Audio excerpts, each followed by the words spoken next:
BTCआ माने सोलोंथाइ बिथिङाव सोलायसिगोन आरोखि गोबां जौगानाय फैसिगोन जोंनि हाग्रामा महिलारि सारा बे बिथिङाव दायो माने जोबोद गोसो होसारनानै खामानि मावगासिनो दं आरोखि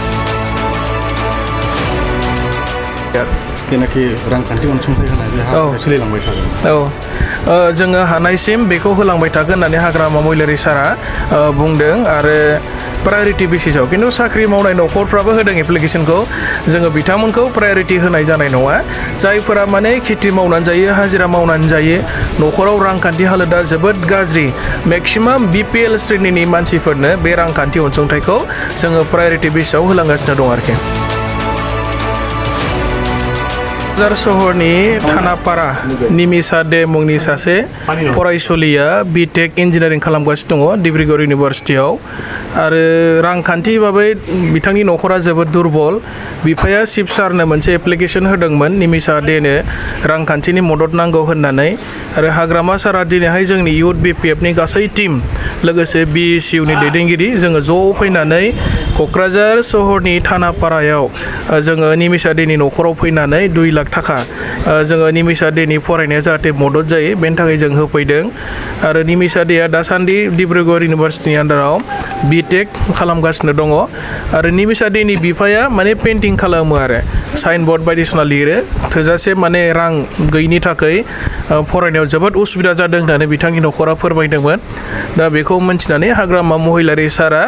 निमिषा देनो दिनैहाय 2 लाख थाखा गथायदों आरो जोङो मिजिंथिदों निमिषा देया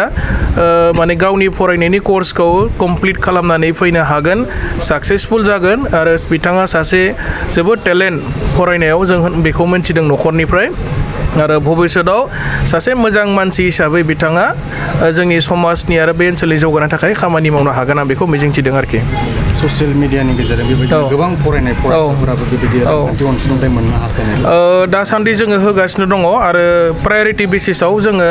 न'खरनि फाइनान्सियेल कन्डिसनफोरखौ नायनानै जोङो बेबायदि हेल्प खालामलांगासिनो दं आरो खालामलांबाय थागोन गोबां एप्लिकेसन फैदों दासिम माने 100नि बारा एप्लिकेसन जोंनाव गोग्लैनानै दङ दा बेखौ जोङो भेरिफाइ खालामनानै जोंनि ब्लक कमिटि डिस्ट्रिक्ट कमिटिफ्राव सोंहरनानै जों नायदों न'खरनि कन्डिसना माबोरैहाय जोङो न'खरनि कन्डिसनखौ सिगांग्रो मोनथिना लानानै